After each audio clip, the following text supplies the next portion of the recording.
Albania has recently become a very popular destination. With its wonderful coastline and breathtaking interior of rugged mountain ranges, it is populated with a distinct yet varied culture, an untouched beauty of fascinating history. It's no wonder that it is continually rated as one of the top travel destinations.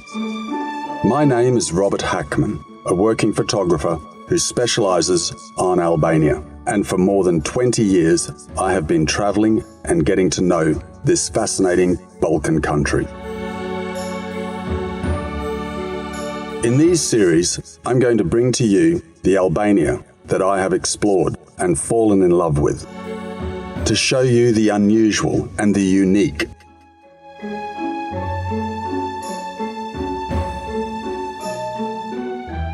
Places of scenic beauty and its people. Some personal insights, and hopefully, along the way, explain and disentangle some of its rich history.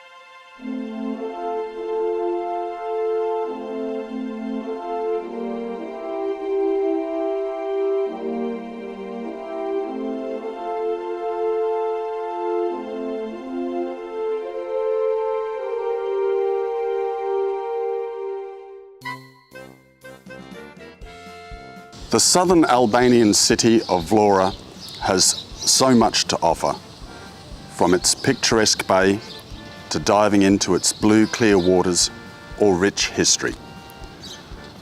But to the Albanians, this city is synonymous with their independence. Vlora is the largest city in the region known as Labërisë, a mountainous area that has served as a sanctuary for its inhabitants to retreat and hide amongst its peaks and deep gorges during times of invasion, and there have been many.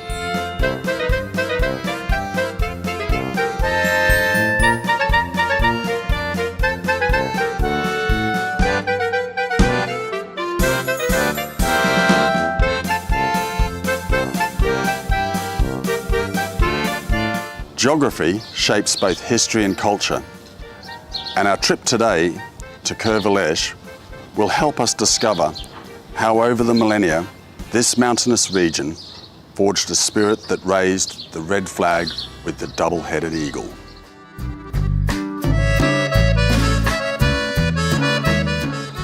Southern Albania is a lot flatter than the north of Albania.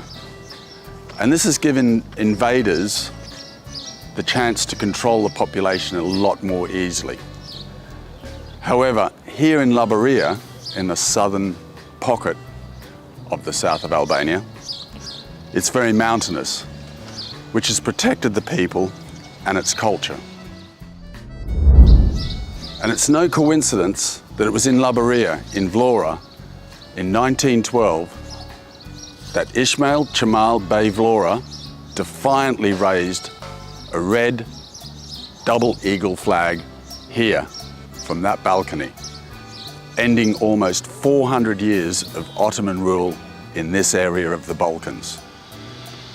Today we're going to travel inland to KØTU and look at some wonderful environments there, beautiful scenery, and delve a little bit into the back history that led to this moment of Kemal Bey Vlora raising the flag here in Vlora.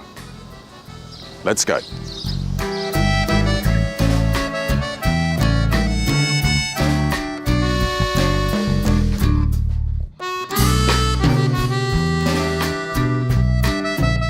travelling up the Shume Valley behind Vlora, we pass numerous monuments to the Second World War, like this one at Dritare.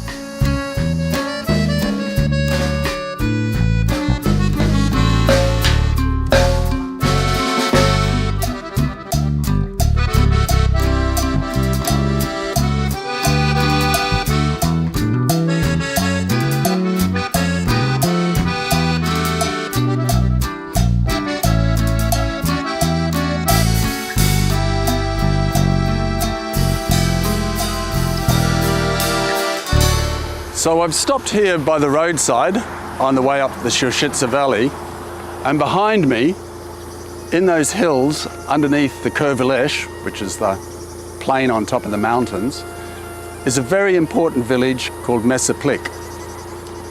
Now, the Albanians were suppressed by the Ottomans and faced reforms that centralized power and altered their taxation and also changed the conscription methods. And in June 1947, a local man called Nëse was appointed leader of a meeting there in Mesaplik. He urged the Albanians to unite regardless of their religious differences. And what I find fascinating about this call and this early awakening of nationalism in Albania to create their own state was that this call predates a poet called Pashko Vasa, who wrote a very important poem called O Albania, Poor Albania. And it was written in the late 1800s. And in this poem, the message was advocating for unity of the Albanians based on a shared ethnicity, as was the meeting here in Mesaplik, 40 years before Pashko Vasa's poem was penned. So this is an important village in the whole of the bringing together of the people for independence of Albania. Let's move up the valley. During the 1800s, the Ottoman Empire was beginning to unravel. And from this demise, nation states began to form based on religious similarities. Greek Orthodox became Greek, Serb Orthodox became Serbian. However, the Albanians were an anomaly. And to the confusion of the international community, the Albanians wished to form a nation based upon their ethnic and cultural similarities.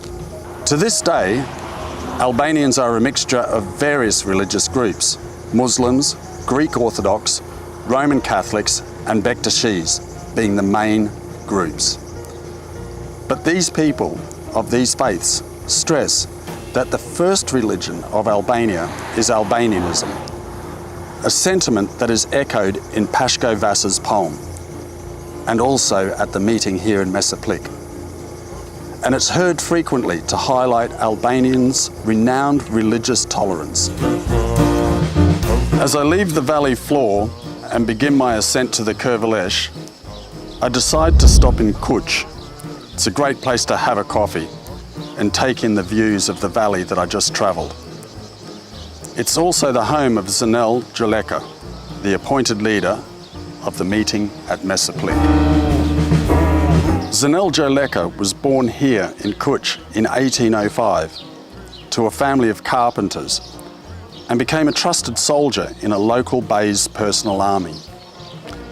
After his bey, the equivalent of a lord, was murdered by the Ottomans in 1829, Nëse sought revenge and joined forces with another rebellious fighter, Tafil Buzi.